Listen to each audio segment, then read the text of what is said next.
Hello friends, સ્વાગત છે તમારું મારા કિચનમાં. તો આજે આપણે ગવાર બટાકાનું શાક બનાવીશું એક નવી જ રીતથી. જેને ના ભાવતું હોય તેને પણ આ શાક એકવાર ચાખશે તો ફરીથી માગશે. તો ચાલો બનાવીએ.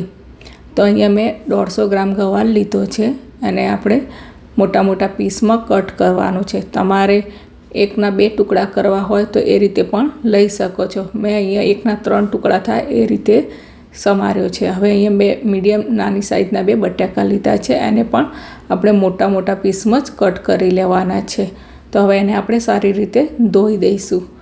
હવે અહીંયા આપણે એક સ્પેશિયલ મસાલો લસણની ચટણી બનાવવાની છે કે જેના લીધે આપણા શાકનો ટેસ્ટ ખૂબ જ સરસ લાગશે. તો અહીંયા 6-7 કળી લસણ અને 1 ચમચી મરચું વાટી લીધું છે. હવે અહીંયા આપણે એની અંદર ગ્રેવી માટે એક ડુંગળી અને એક ટામેટાને આપણે ઝીણા સમારવાના છે કે જેના લીધે આપણા શાકની ગ્રેવી જેવું થશે અને ટેસ્ટ પણ ખૂબ જ સરસ આવશે. તો આ રીતે આપણે ડુંગળી અને ટામેટાને ઝીણા સમારી લેવાના છે. તમારે ટામેટાને ખમણીને લેવું હોય તો એ રીતે પણ લઈ શકો છો. હવે આપણે શાકનો વઘાર કરીશું. તો અહીંયા 2 મોટી ચમચી મેં તેલ ગરમ થવા મૂક્યું છે. તેલ ગરમ થાય ત્યાં સુધીમાં આપણે અહીંયા એક વાટકીમાં 1/2 ટીસ્પૂન હળદર, 1 ધાણા જીરું અને 1 ચમચી કાશ્મીરી મરચું લઈ એમાં થોડું પાણી રેડી 2 ચમચી અને એની પેસ્ટ બનાવીશું. કારણ કે આ મસાલાને આપણે તેલમાં નાખશું તો આપણો મસાલો બળશે નહીં. હવે અહીંયા આપણું તેલ ગરમ થઈ ગયું છે. તો એમાં 1 ટીસ્પૂન રાઈ અને જીરું એડ કરીશું અને 1/2 ટીસ્પૂન હિંગ. અને હવે જે આપણે લસણની પેસ્ટ બનાવી હતી એ એડ કરીશું.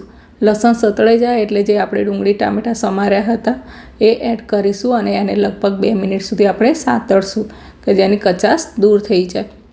અને જે આપણે મસાલો કર્યો તો એમાં થોડું પાણી એડ કરીને આમાં એડ કરીશું. તો આ રીતે મિક્સ કરી લઈશું. હવે એની અંદર આપણે જે આપણા ગવાર બટાકા છે એને આપણે અંદર એડ કરી લઈશું.